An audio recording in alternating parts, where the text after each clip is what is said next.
Nous sommes jeudi 8 novembre, je suis complètement aveuglée par le soleil et je voulais juste te dire que tu vas voir tout ce que je mange aujourd'hui dans ma journée, ça va être très très bien. Et il faut que tu saches que la papaye que j'ai mangée, elle venait du jardin, elle était exactement dans l'arbre qui est maintenant à 3 mètres de moi. Aujourd'hui la journée va se passer à aller à Mauna Kea, un des points les plus hauts de l'île, un des meilleurs endroits du monde pour observer les étoiles. Je vais t'emmener avec moi pour cette aventure, mais on va principalement se concentrer sur ce que je mange parce que je pense que ça peut être intéressant. On est où?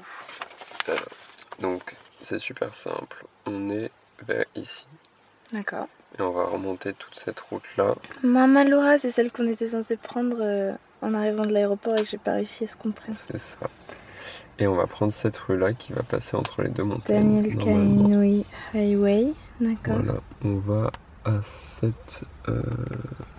voilà, faire ce tout petit truc là, Puhu. Ouhou. Ouhou. Et après on montera jusqu'au Visitor Center. Si on a le temps, on ira à Kua Bay.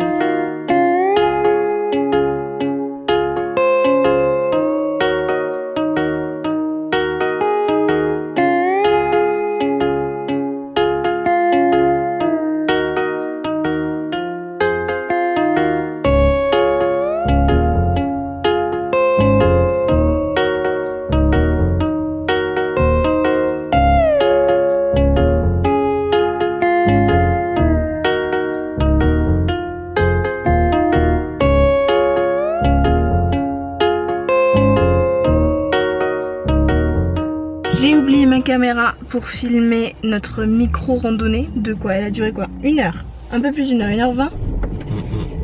Donc une micro randonnée complètement. Mais voilà des images tout de suite que j'ai prises avec mon téléphone.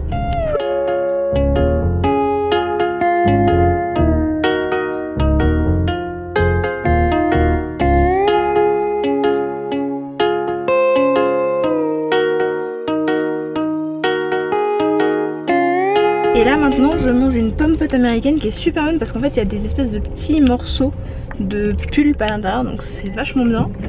Et là maintenant on part voir directement la grande montagne, puisque là on était dans la petite montagne qui s'appelle donc Puukuhuluhulu. Ah oui, voilà ce que je vois. Si t'en as marre des paysages tu me le dis hein. Et j'ai un peu faim, donc je vais goûter ça. C'est une barre au chocolat bio, enfin USDA organic, je suppose que c'est bio.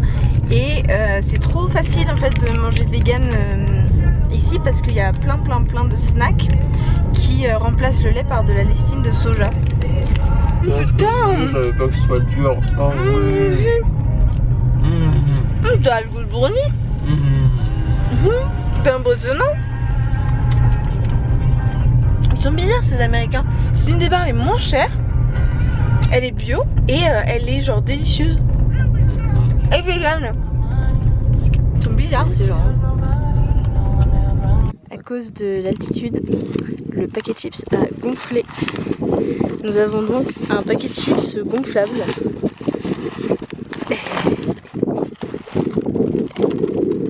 Alors au déjeuner, nous avons du riz avec des patates douces violettes qui nous ont été offertes par Anne, notre hôtesse incroyable.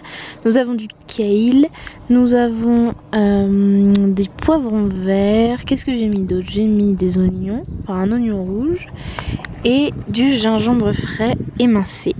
Et tout ça avec nos chips paysannes ramenées avec nous parce que même à Hawaï, c'est bien les chips paysannes. T'es pas d'accord, Léo? C'est trop bon. C'est bon? La patate douce. Pas mal le paysage autour. Hein. C'est vrai que j'ai oublié de le dire. La patate douce violette n'a pas le même goût que la patate douce orange. Hein. C'est vraiment différent. Je saurais pas le décrire. Non, je vais pas essayer. Deuxième pomme pote de la journée. Il est 12h30. On s'est réveillé à 5h20. Je voulais te parler un petit peu. Je suis jetlaguée. Le jetlag, c'est assez terrible parce que là du coup il est 12h30 ici. Ça veut dire qu'il est 23h30 en France. Donc c'est l'heure de dormir quoi. Et j'ai chopé un rhume assez sévère. Enfin bon, tout ça pour te dire que je suis pas au mieux aujourd'hui. Et j'ai une diarrhée de bâtard. Et bah oui, on dit la vérité, c'est terrible, j'ai mal au bidou, je suis pas bien du bidou. Et en fait en médecine chinoise, j'y réfléchissais, tu as le cycle nictéméral qui est le passage de l'énergie dans les méridiens. Et donc le chi, l'énergie, passe 2 heures par méridien et passe d'un méridien à un autre. Et chaque méridien est lié à un organe. Les organes qui se reposent la nuit sont censés être des organes très précis, donc le foie, le gros intestin, le triple réchauffeur, enfin voilà, c'est des organes qui sont censés être en train de se renourrir la nuit. Sauf qu'en fait, quand tu fais un décalage horaire aussi énorme de 11 heures, c'est super difficile de se recaler en termes de médecine chinoise, tu vois, parce que le cycle nictéméral, bah, il est complètement à l'envers. Enfin bref, tout ça pour dire que c'est vraiment compliqué là pour moi aujourd'hui. On a vraiment fait une toute petite rando et tout, on aurait pu en faire une autre, mais on va faire que celle-ci. Et on va aller à une plage, je ne sais pas ce que ça va donner, mais on va aller à une plage où possiblement on pourrait voir des baleines en migration. Mais juste en soi, là tu vois, il fait ultra nuageux, il fait froid, j'ai les mains gelées, enfin vraiment c'est un temps de montagne quoi, comme si on était en France dans les Pyrénées en été. Et là on va descendre, on va faire une demi-heure, 1 heure de voiture et on va se retrouver à 30 degrés à la plage quoi. C'est impressionnant cette île. Moi je me pose la question de comment je vais me mettre en maillot de bain. Déjà j'ai peut-être enlevé mes chaussures de rando et mettre mes tongs. Je pense que ça va être beaucoup ça si on est de plage à montagne. Les mini bounty que j'ai acheté à un monde vegan. Complètement fondu par la chaleur de la plage. J'ai déjà goûté un, ils sont délicieux. Oh yeah.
Moi personnellement, le Pacifique ça me donne un petit creux parce que l'eau transparente, tout ça c'est fatigant.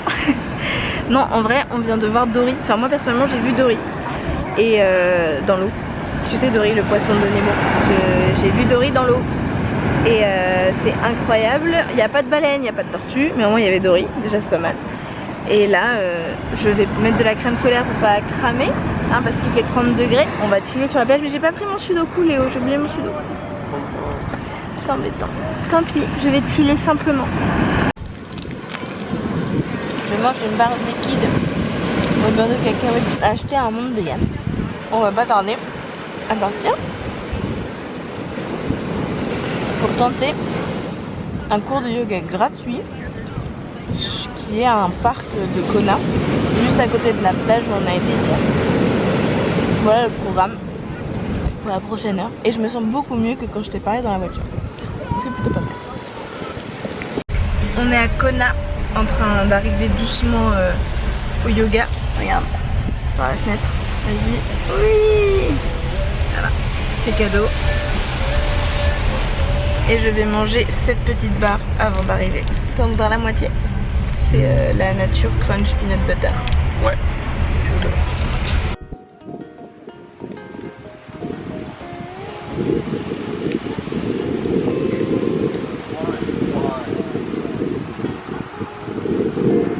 C'est un truc de malade, le prof Juan était génial. On était littéralement face au soleil couchant, on a vu le soleil se coucher et quand on s'est relevé du Shavasana et qu'on a ouvert les yeux, il y avait la lune. Mais c'était un truc de fou. Il faisait la température parfaite. Il y avait un tout petit vent qui caressait notre visage, qui faisait qu'on n'avait pas chaud quand on faisait des poses trop difficiles. On levait les yeux vers le ciel, il y avait littéralement des palmiers. Genre, je sais pas comment te dire, tu vois, la meilleure session de yoga que tu peux faire de ta vie avec toutes les conditions qui sont réunies, bah c'est ça. Ouais, d'accord, tu vas rajouter quelque chose. Ce qu'il faut savoir, c'est que l'herbe était douce et fraîche, mais la température était chaude. Genre il fait 30 degrés, il faisait 30 degrés. Le ciel était orange et bleu parce que d'abord il y a eu le coucher de soleil et ensuite il y a eu le post-coucher de soleil. Et donc quand on était sur le dos, on voyait les palmiers. Et quand on était sur le ventre, on avait la tête dans l'herbe fraîche et juste le bruit de l'océan qui faisait des grosses vagues et qui éclatait sur les rochers devant nous. Et c'était parfait et ça fait trop plaisir. C'est incroyable, c'est incroyable. Et c'est des cours de yoga gratuits. Mais évidemment, la culture du pourboire en Amérique, enfin aux États-Unis, fait que c'est obligatoire. En fait, on a quand même demandé confirmation pour être sûr que c'était bien vu, etc. Donc on a donné 10 $ pour deux, parce que bon, voilà, c'est peut-être un peu radin, mais bon, on est français, on sait pas trop comment ça marche, etc. Bref, on a donné 10 $ pour deux, donc 5 $ l'heure de cours à cet endroit paradisiaque. Je sais pas comment je vais pouvoir aller dans un studio de yoga après ça, en fait. Ou même dans un cours de yoga après ça. Ouais, donc on y retourne demain. Et là on va dîner parce que c'est quand même une journée dans mon assiette, faut pas que j'oublie. Je suis désolée de ne pas avoir fini la journée dans mon assiette hier, excuse-moi. En fait on était trop fatigués, on était vraiment épuisés et pas bien, donc voilà, je ne me suis pas forcée à continuer à filmer. Mais en gros on a mangé le reste de riz et j'ai rajouté dedans du kale et des brocolis, enfin rien de très folichon, tu vois, juste de quoi manger pour pas mourir de faim à 3h du matin. Aujourd'hui c'est journée malade, genre j'ai fait très peu de choses, donc j'ai pas vlogué aujourd'hui de toute façon. J'ai juste vu des tortues, bon voilà, basic bitch I know. Si tu me suis sur Instagram tu les auras vues sans doute il y a longtemps puisque ce vlog sortira sans doute un mois plus tard. Merci beaucoup d'avoir regardé cette vidéo jusqu'au bout, je te fais un énorme bisou et je te dis à très vite.